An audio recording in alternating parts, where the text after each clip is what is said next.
In astrology, the sun and moon represent the masculine and feminine principles, while Aries and Libra represent the axis of relationships. Tune in when Chris Flisher and his Aries sun go head-to-head with Debra Clement and her Libra moon about a subject near and dear to everyone's heart. Relationships. Will the ram run roughshod over a weltering Libra moon? Or will the moon's sweet powers of persuasion stop the Aries beast in his tracks? To find out, tune into a very special presentation of He Says, She Says Astrology with Chris Flisher and Debra Clement.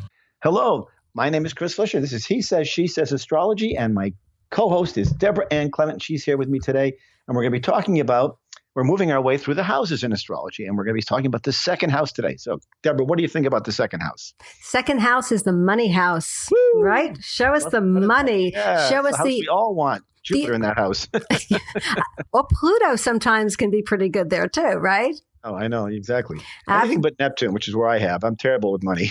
Neptune could be kind of lucky in the second house. I've known a lot of people with Neptune in the second, and if it's in good angles, they're pretty good. Can be speculation, stock market. So yeah, I can see that. Or you can make money as a counselor or something like that, perhaps. Yeah, I haven't had that. That luck has not shown on me yet, but perhaps it will. There's still time. There's still time. So the second house, everybody loves the second house because we always think about it's money, but it's also resources. So it can be hard, fast, tangible resources, not necessarily cash or funds or investments. It can also be, what you have in the way of resources, which can include a lot of things. I mean, I guess that could include cars and anything else that you call a resource, right? Right. We say any tangible resource. It doesn't include real estate. That's what, right? It doesn't include things that property, real estate, not included.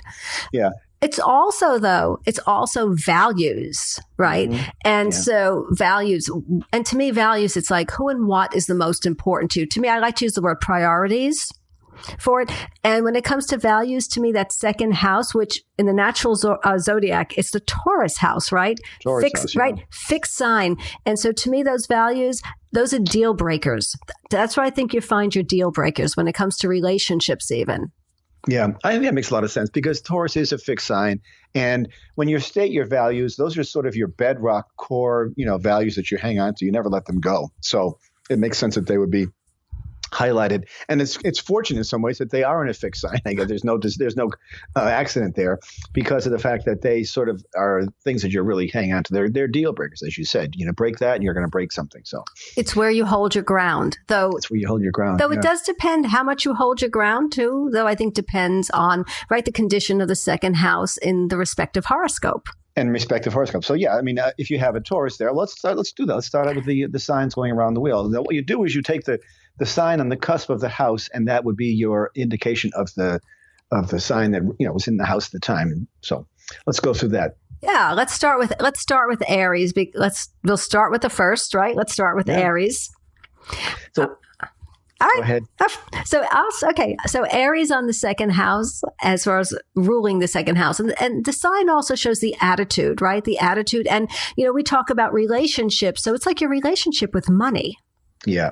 And I think with an Aries, you'd find it to be sort of, obviously it would be an impulsive sort of nature, which could be a little bit tricky for someone with an Aries in the second house because of, impulsivity can be the downfall. I mean, it can actually work in your favor if you're playing the stock market, you hit it right or whatever, or you're playing cards, for example, you hit it right based on your impulse, that could be good. But you could also rush too quickly to full hold or fold. You know what I'm saying?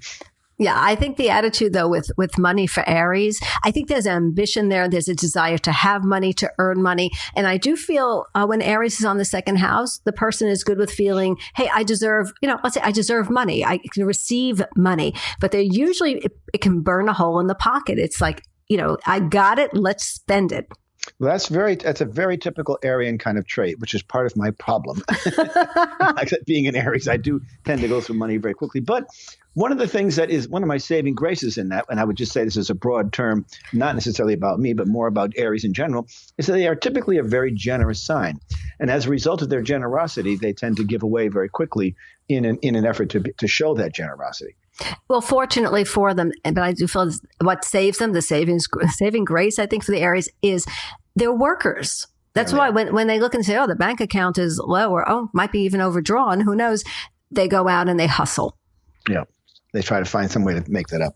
So that's an interesting, and that's just Aries in itself. Aries, and there's a lot of, all the Aryan traits that we know of are also would apply in this case. The idea of the warrior, the courageous one, the one who goes where no one wants to go, the first one there.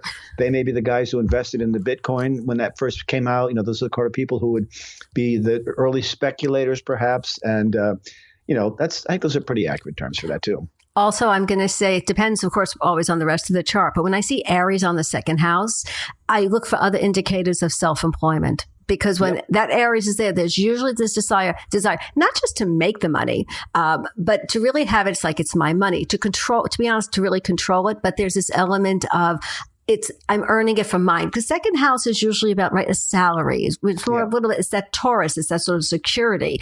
Aries will take risks. It's a little bit more of a gambler in that sense. I'm going to say that, let's say with Taurus, it's thank you, perfect, the entrepreneurial spirit. Yeah. And that's very much because the Aries are very independent, sort of, impulsive, fast acting, quick thinking, impulsive people. So they don't do necessarily well under the control of someone else. They're too, too bossy, impulsive. Too much to be able to take too much bossiness from anybody. You're right. So, well, they like to lead. And I mean, in fairness, Aries, right? It's just more comfortable in a leadership position than it is, in a subordinate position. So really, if you're looking at the talents and the abilities of the sign, where should Aries be? It should be in a leadership position. Should be in a leadership position. And it's pretty much the case when you find that in relationships, you'll see that the Aries, if in a relationship, will take that role. And they use the generosity to, as a charming way to get in that position and to wield their power, because it does work. If you're generous with your thoughts, words, and deeds, people will tend to follow you. And that's probably a good thing to have that as a characteristic.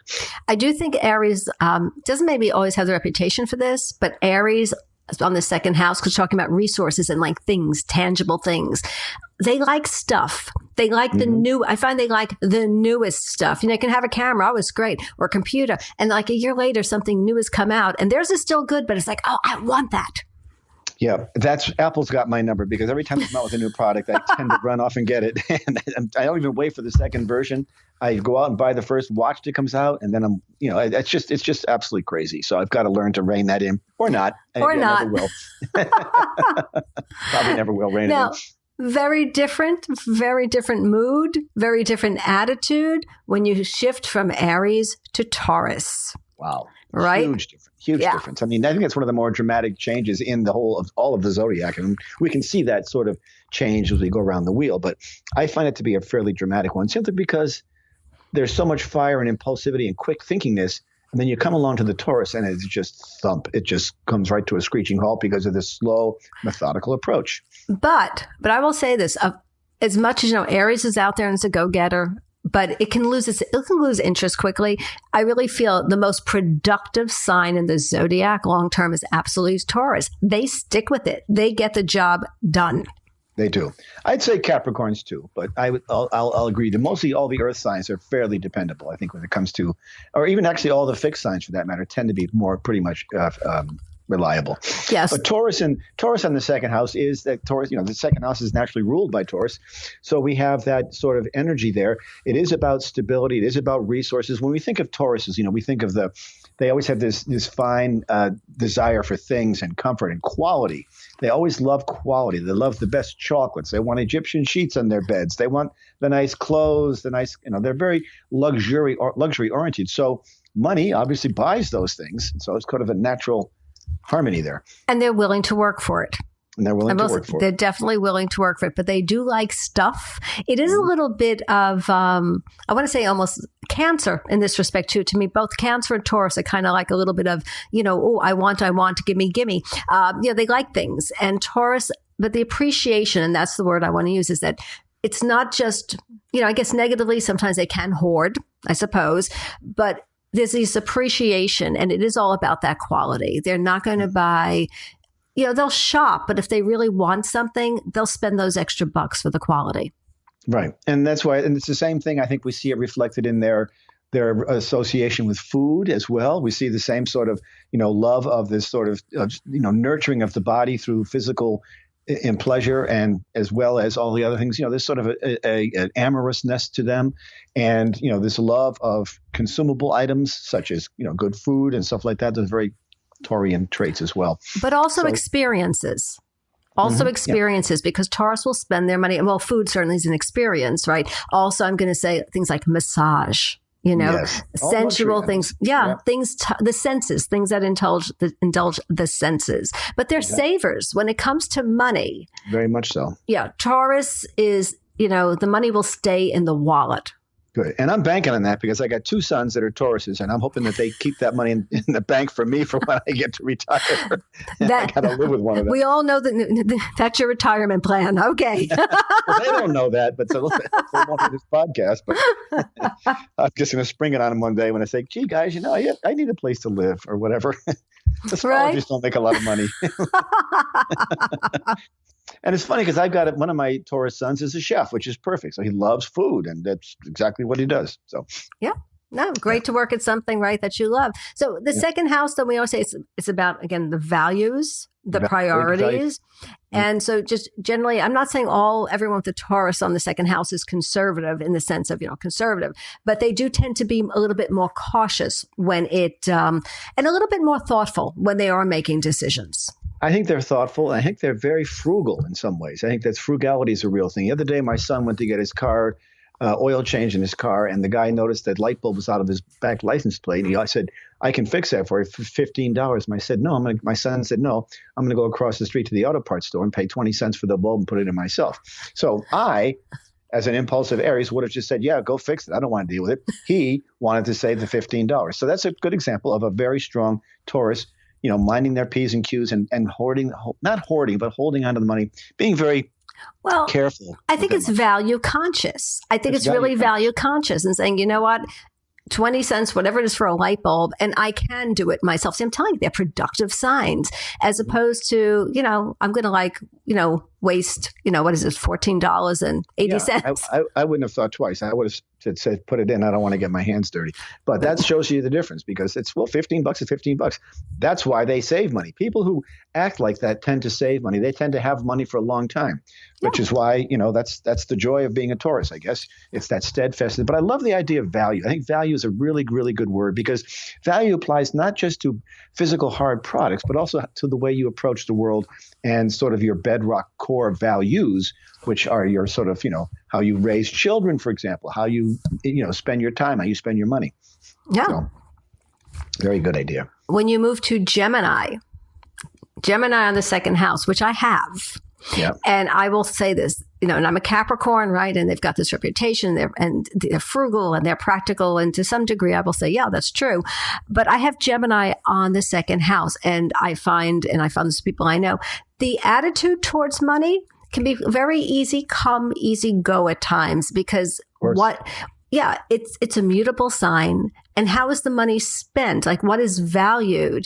It's experiences, it's travel, it's learning, how much money I spend on courses and play and trips. That's where my money would go in terms of it. But I will say that kind of easy, I'm going to say easy come, easy go. There's not a lot of, there's not really a lot of attachment. That's what I'm just going to say. It's not, I don't find Gemini connected to the second house and things and resources that attached to them.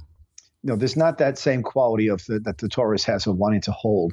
I think the easy come, easy go is the perfect analogy for it because there's this sort of this, which is the duality. It's a dualistic sign, so it has that sort of and I think it is about very much about the experience because it's the curiosity. It's the curiosity of the Gemini that wants to explore. Is willing to spend money on courses, willing to spend money on travel, willing to spend money on new experiences, books.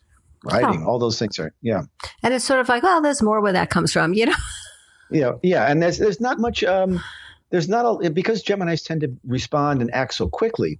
There's not much of a governor on that impulse. They just boom, they want it, they buy it, and it's again kind of like an Aries quality of impulsivity, or sort of a what's the word I want? Sort of laissez-faire attitude towards it when they just say, well, I'll get more.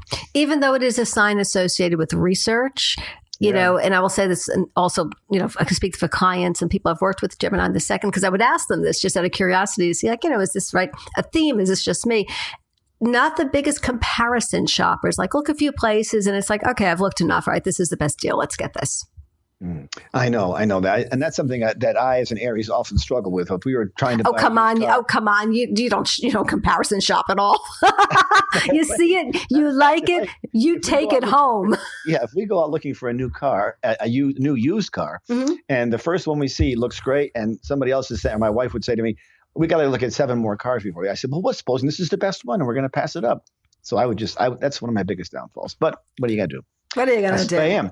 Anyway, when we go to Cancer in the second house, on the second house cusp, you know, we see a much different kind of, you know, I think the money and the effort there would be more centered towards others in some ways, sort of reaching out, giving to people, helping, using that nurturing quality to sort of, you know, use it as an extension or expression of their love and nurture qualities. Well, I will say with Cancer on the second house, because it's ruled by the moon, sometimes the need for security when it comes to earning the money is very important. They love to save for the rainy day. And even when they have enough money, they'll never let anyone know. That's just my, I feel Cancer is very, security is very much. It needs that emotional security. And like Taurus, it is an acquisitive sign. It likes stuff. Like stuff. Absolutely. And I think the idea that that's a good point you raised, because the security piece is big for Cancer, because their home is everything, and their family's everything. They want to know that they're going to be covered and taken care of, much the way you think of the little crab in the bottom of the floor of the ocean, which is the symbol for Cancer, backing himself into a corner and protecting himself. And think about it, because the moon rules Cancer. So you have this little bit sometimes of fluctuation, right? We say, in terms of just Cancer as a sign. So that's why it's on that second house, a little bit of ups and downs. If they're not feeling, financially secure, they're not emotionally secure at all. And I mean, granted, most of us, if we're not financially secure, we're not emotionally secure. But with Cancer, that emotional security is just in terms of values and priorities. Yeah. All right. Yeah. Money. Yeah. Family, maybe, family relationships, nurturing may be at the top of the list. But, let me tell you, the financial security is like right there behind it. Yeah. And I think that's a good point, because without that, they're not going to feel comfortable, and they'll go out of their way. They may even choose their partners based on the ability to be secure in that regard and to have that financial security. Well, they're not going to support somebody. I mean, they're not going to give somebody or I should put it this way. They would maybe find someone who allowed them to feel secure as a result. So yeah. If they provide security. And they might actually support someone, but it's just, they're not giving someone a free ride. The person's always, they're carrying their own weight. They'll carry their weight for sure. And it has to do, of course, it's, as we mentioned before, it is about values. It is about all those other things. And we tend to see all that there. When we go to Leo in the second house there, we got something a little bit more, a little more creative, a little more flamboyant, a little more, very generous. Generous. Yeah. All the above. And, they find that there's that great sense of presence in the room. That's great sense of charisma, almost, that sort of underlying, ebullient power, for lack of a better word. Well, I just feel that Leo on the second house, first and foremost, I think it's extremely generous. Mm-hmm. So when it gives, it really gives. And I always, in terms of the giving, but when it comes to having the money, Leo likes money. It's a fixed sign. It's the most willful sign, right, in the zodiac, right? Think about the key phrase, I will. And so when I see that Leo in the second house, and I'm looking at the values, it too, like Taurus, it values luxury. It's definitely more flamboyant. Okay, a little certainly more glitzy, more showy, more likely to show its wealth, mm-hmm. to wear its wealth. To wear its wealth. They're the ones that like I mentioned earlier with the Tauruses that like to buy clothes. They'll buy quality clothes, but they may not be flamboyant. Whereas the Leo would buy nice clothes that were here I am world, and they walk into the room, they want to be noticed because that's just the way they are. That's the way they roll, and they're also very creative people. So I could easily see that fitting into that whole thing as well. And they work for their money as well.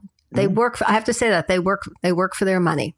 Yeah. They're very creative in that regard. And they need to be passionate. I will say that because it's however they're earning their money, if the spark is gone, they can't just really phone it in. No. No, you're right. They can't. You're totally right about that. So next we have Virgo. Yeah, Virgo. Virgo is a hard-working sign. Yeah, service-oriented, dedicated to helping others. That's sort of their modus operandi, is to sort of help others and to be of service. But they're also very analytical. They're very detail-oriented. So I think that, and we tend to see a lot of accountants and people who are what we call bean counters be in that sort of field. So they have a real affinity for money, I think. I think there's a natural talent there because it's all in the details, and finances are a very detail-oriented undertaking. What I found with Virgo on the second house, and it's interesting because both Gemini and Virgo are both ruled by Mercury. Right. And so just going back to Gemini, when I see that on the second house, very often the person has, it's either they can have more than one job at a time at some point in their life or more than one source of income. But when you've got Virgo, it's still ruled by Mercury, but it's just much more focused. And when it comes to the money, I'm going to say absolutely there, as Mercury ruling Virgo, it's usually much more practical. Practical, very much practical. Or their efforts are in an attempt to help others, which is why you'll often find financial consultants will be there because they're in that role. They serve to help others manage their money. So that's it. And unless Mercury, it turns out to be in, let's say, I don't know, Sagittarius or Leo or just a different sign, a more generous sign, Virgo on the second house that to me is a frugal second house. Yes. Yeah. Very frugal. Very, very cognizant of where the money goes. I think one of my grandfathers may have had this, and he was the kind of guy going way back who wrote down in a little book he'd carry in his pocket everything he spent money on that day, whether it was a newspaper for 5 cents, a cup of coffee, a pencil. He would write every dime down in that book for the day, and he'd keep stacks of these books in his house. And he'd go back, he'd know exactly where all his money went. Those are the comparison shoppers. Yeah. Those are the ones, really, they negotiate. If they're buying a car, they've done all of the research before they go there. Mm-hmm. And they can use that critical eye, which they're known for, to sort of be, find the right avenue to get what they need and get out of it and get the right deal too. They sort of will be more, I think, of a negotiator in that regard. You're not going to get anything past them. Right? You don't get anything past them. They've got they read the fine print. That's the problem. Nobody reads the fine print, but and they do all the online research. Seriously, they do all the online research. And if it's a car, like what is the cost and what is the base, and everything that most of us don't have patience to really do that research. Right, because we're all too impulsive in that regard. So so that brings us to Libra. Libra. Libra, the cardinal air sign. Yeah, it's a cardinal air sign. Libra, also ruled by Venus, is another sign, though, that loves, I was going to say, pretty luxury items, pretty things. Also quality, not quite to me to the same level as Taurus, to be honest. I think, right? Yeah. Right. Mm-hmm. To be honest with you, if it's pretty enough, like that can kind of do it for Libra sometimes. They have a very good way of presentation. Presentation is one of, I think, Libra's greatest skills, is that they know how to present themselves. They know how to, you go to any beauty salon anywhere in the country, you're going to find 1 or 2 Libras working in there. It's just the sort of, they like the whole presentation of that quality. But I think that with Libra, we would find a sense of balance, whereby they might, balance is what, you balance your checkbook, you balance your household spending. And they want to find that middle ground where they can satisfy many, I think, with sort of in the diplomatic realm. It's not, I always look at Libra on the second house. It's not I would call it a frugal. It's not the most frugal placement for the second house in terms of savings money. It'll save, but I feel that if you got Libra on the second house, there's something, again, that you want. If it's a luxury item, it's not the thought of, where Virgo might be, look, I don't need this. Libra doesn't even think about needing it. It's just a question of like, I should have it. They should have it, but they'll save for it. Yeah, and they may go through a sort of a mental conversation, because they are an air sign, of sort of finding a way to rationalize something that they can't really afford. Yes, they justify it. They will find a way to justify. Well, I haven't had one, and I haven't done this in a long time, and I need this. It's going to make my life better. It's going to make the house look prettier. So they'll do that sort of rationale, even though there may not be the bucks to back it up, so to speak. Not always there. But when it comes to values, only because of that Libra. So when it comes to values, what's important, the priorities, the deal breakers, that can be a sort of a long drawn out process in their own mind. And I always say this, to me, Libra's issue, it's also a perfection issue in the sense of not making just the right decision, but it's like, oh God, I've got to make the perfect decision. And that's what takes it so long. So when it comes to, I think, sometimes focusing on priorities, they can go a little bit, even their position on things can sort of go, that's why they seem to waffle at times, quite honestly. They do. They're just going to say they vacillate quite a bit because I think what they're trying to do, they're trying to find the perfect solution for everybody involved rather than just themselves. They want to find what works for everyone. How's my husband going to respond if I buy this? How's it going to affect the children? They really take in the greater picture and they try to find this is part of the rationale they go through, is trying to find the rationale to make everybody happy with regard to that. Because that is Libra. That's what Libra does. Libra does is Libra will as Libra does. Scorpio. Scorpio on the second house. Now, I will tell you, Scorpio is frugal. They are. It's a frugal sign. It's when it comes to money. Scorpio likes money. Scorpio works for money, earns money. But Scorpio is very much into working smart. Yeah. Very efficient. Yeah. And I can guarantee they've got some offshore funds somewhere hidden. They're probably somewhere tucked away, and even if it's in their mattress or in a secret checking account someplace, they've got a little nest egg someplace that they sort of no one else knows about but them. It's true. It's when it comes to money, because I would say Scorpio, they're very interested in everybody else's money. Yeah, right? Exactly. Right. They're interested in everyone else's money. And they usually do have something. They're good at saving and they're aware. And part of it has to do, they've got this really strong sense, of self-preservation. So it's kind of like, I need that put aside emergency money. Things go down, things go south. I've got this money to, rainy day money. Yep, exactly. Yeah. And that's the perfect example of them. And I think that they are excellent researchers. We know that from them. They're good researchers. So they do well with regard to they're the kind of person you'd want to have going over your books if you've got stacks and stacks of, financial records. They're the ones that can dig in between and find the missing link and find the problems in the books, along with the Virgos. I think there's a good combination there. I was just going to say, or the dirt, as the case may be. Yeah. Most likely it's the dirt. They're not looking for the end. They're trying to find where the problem is in there somewhere. That makes perfect sense. When we come to Sagittarius, I think of a person who loves to spend money, won't think twice about spending money on education and travel because they know that it broadens their minds. It's a great way to spend money. They like getting it out there. They're the epitome of a traveler and an adventurer. And so in that regard, they may be very adventurous with their money. They may be the kind of person who would even take a chance on an investment, I think. They're willing to roll the dice. Well, I was going to say about Sagittarius, because they do. They're big tippers. Sagittarius on the second house, usually, they're also big tippers and generous.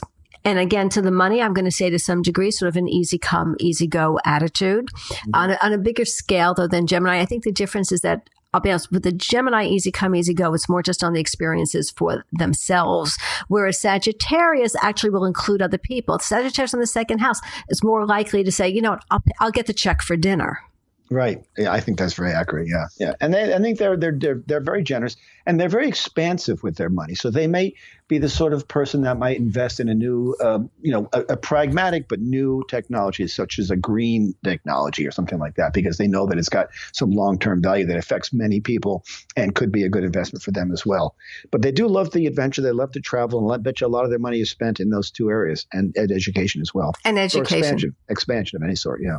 Anything that expands their life, could be even expanding their waistline if they're seriously. It's because remember the other side by Sagittarius, it can be a little of that excess. So they can also go on a spending spree. Yeah, I totally get that. Yeah. Well, now we're going to come to Capricorn, and I'm going to let you speak to this first because we know who you are. Yeah, but it's not on my second house. I can tell you that much. So Capricorn on the second house. Listen, Capricorn is into money. There's no doubt about that. And it is a practical sign when it comes to money. It's ambitious with money. It's a sign that likes money and likes to look at the checking account and the savings account and say, oh, isn't that nice? To me, when you've got Capricorn on the second, and I'm going to say this for Scorpio, though, as well, just to go back to that, these are the signs, besides Taurus and Cancer, that, hey, every paycheck they get, They know all about IRAs and 401ks, and they are forward looking that from their salary, a lot of that money goes to the future for, I'm going to say, for retirement. For security, yep. And they're very steadfast, very methodical in their approach. I could also see them being very interested in when we talked about in the beginning, we talked about the second house also being about resources. I can see them spending money in resources such as building, housing, land, things that are connected to the earth, because it's a cardinal earth sign. So it makes perfect sense that they'd be inclined towards that. Those are tangible things that they can actually touch and say, yes, I built this, or yes, this is my land.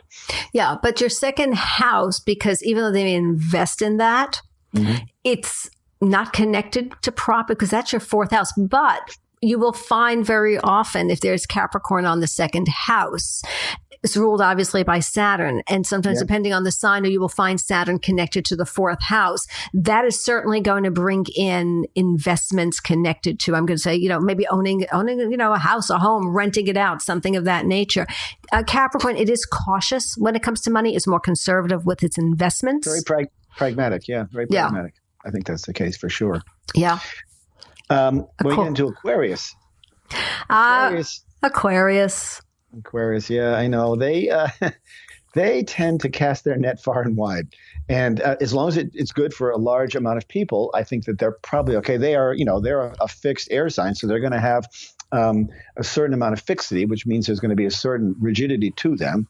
But I think their rigidity is founded more in how does this work for a large group of people? I think they might be good as a treasurer for a club or something like that, perhaps, because they have that larger reach. I'm just curious what you think. Well, I'll tell you, when I see Aquarius on the second house cusp, another indicator of someone who is either self-employed, works as a consultant, or contract worker. Very often Aquarius on the second house, in terms of salary, people work for the government or nonprofits. Yeah, very much so. Or large institutions like a college or a university or a municipality. That's what I'm saying when I say larger body of people. It's always about a larger, their efforts are aimed towards the collective rather than being so insular. But they do have the ability to be, independent as well. They like contractors. But they like to control their money. Yeah. They like to you're not going to tell them how to spend their money. And when it comes to the values and the priorities, and again, it's a fixed sign, so they certainly do, certainly stand their ground. But they don't know, like I say, they take pride in seeing things in a different light. And seeing them, I think they take pride in seeing their impact on the larger populace. So if they do work for any university or a hospital or a major government organization, I could see that they like to see their imprint there. Yeah. And last but never least, oh gosh, Pisces. So let me tell you about Pisces. When I see Pisces on the second house cusp. So, what is the symbol for Pisces? It's two fish going in opposite directions. And so for Pisces, anyone with Pisces on the second house, I find it over the years that many people who have that, again, they might have two different types of income, or over the course of their life, their salaries worked in completely like two different fields at different times of their life, possibly at the same time. But that duality. The duality is a big piece of it, because and there's nothing wrong with that, because you can have two income streams. What's better than that? Everybody likes the idea. So they could be the kind of people who might have some passive income someplace or whatever, but they also, there's a bit of surreality with them, sort of unrealistic expectations about money. Sometimes they get lost in the weeds with, the reality of money. I think there's a question of that. I see that sometimes with a Pisces in the second house, a little bit flimsy with money sometimes. I think it goes either way. I've seen them be flimsy. I have seen a lot of Pisces on the second house be actually pretty, I didn't want to say cheap, but I'm going to say actually very frugal when it comes to money, because it surprised me. I'll be honest with you. I'm thinking, wow, and thinking, well, where is it, in the rest of the chart? And of course whatever sign is on the cusp, it's in Pisces, it's Neptune. The sign that Neptune is in, right, of course, is going to, play a significant role as well. Yeah. But I noticed that they're the kind of people, and I know this from my own experience, who tends to, you go out to dinner with them and they say, oh, I forgot my wallet, or something like that. Well, that's why I was saying cheap, but okay, frugal, but they're frugal. And sometimes they are a little absent-minded. Maybe that could be true. True. Because as far as attachment, though, when I say they are frugal, and they can be at these moments when they're actually spending it, their consciousness, for the most part, though, is not attached to money all the time. It's not the major player in their life. It's just when they are dealing with money at the moment that awareness comes. And if there isn't enough of it, I think that, they can be as frugal as they need to be. Oh, of course they can. I think that I don't think it's a lifelong pursuit for them. I think they need it. They get it. They do what they have to do with it, but it's not a lifelong, it's not a driving motivator, I don't think, to the point where it's what pushes them, like a Taurus might be pushed. It doesn't have that same sort of drive. No, not at all. But, and in terms of, and I should say in terms of the values, the priorities, and again, we're talking about, fish in two different directions, ruled by Neptune. And so that's another sign that at times may not always have a clear picture when it comes to who and what is the most important at the particular time. So it takes a little bit more thought sometimes for them. Yeah, absolutely. So that's the second house. That's the signs on the cusp of the second house, which would indicate the theme for the second house. And so when you run it through the filter of each of those signs, you do get a distinctly different color, and which is what makes the world go round. When I say color, I mean different sort of tone, theme, influence, manifestation of how they represent money. And I think you'll find that if you look at your own personal charts, you'll see wherever you have that second house is where you'll find these sort of themes come up, bubble up.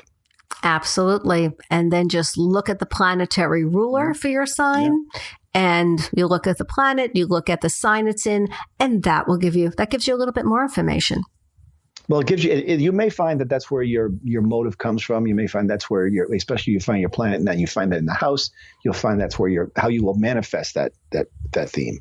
Yeah. So, it's interesting, but I think the major things are, obviously it's money and resources, but I think value is a very important thing because those are sort of a bedrock, resourceful kind of thing that you sort of hang on to. And I think that's one of the biggest takeaways from it all. And if you're talking about money, right, what do we earn our money? What do we spend our money on? Because that's what it comes down to, too, is what you value. So to your point, that the planetary ruler, the sign that it's in and the house that it's in usually shows where it can show where you're earning some of your money in terms of a field, but it usually also will indicate what you spend your money on. How would you spend your money on? Right, exactly. So my planetary ruler is Mars, and it's in my third house. What do I spend my money on? Books. My house is loaded with books. And your Mars is in what third sign? House. What sign? Scorpio. Oh, and your okay. So do you have a little money hidden around that you want to confess to on the air here today? No, I don't. So I will say, my planetary ruler is Mercury, and now it's in Sagittarius, and that's why I just say everything is about experience, and it's sort of like easy come, easy go, and I am generous with money. That's why I don't have as much as other now I do, but as other Capricorns do. But it's in the 8th house. All right. So it's in the 8th house. And if I look at it and I say, well, what do I spend my money on in these experiences? But a lot of courses, a lot of training has been metaphysical or things connected to self-improvement, call it regeneration, if you will, reinventing oneself, different careers. So, yeah. And it's just. So just for the audience to understand, those who are listening, why don't you explain the planetary ruler so that they can determine that themselves? That's a good little tangent we can throw at the end here. Yes. So you look at the second house. What is the sign on the second house? And if it is Aries, well, every sign is ruled by a planet. So Aries is ruled by Mars. You would look for Mars in the chart. Look for Mars in the chart. Right. There you go. Okay, good. Simple as that. I mean, because if you're trying to parse through all this information, like we said earlier, we don't know our audience. We don't know who's listening. We want to be sure we get the information out there for people who don't understand that. So thank you for filling that in for them. Oh, you're welcome. Anyway, anytime. The second house. Yeah, anytime. That takes care of the second house, and that takes care of the episode. So we will be back in some other time with another next house. We're trying to get ourselves into a pattern of releasing every 2 weeks. So we'll try to get back to that routine. Yes. We just have a few shows in the can. So to speak. Okay, All right. So that's it. That's it. Till next time. Okay. That's till next time, he says. She says. Okay. Take care.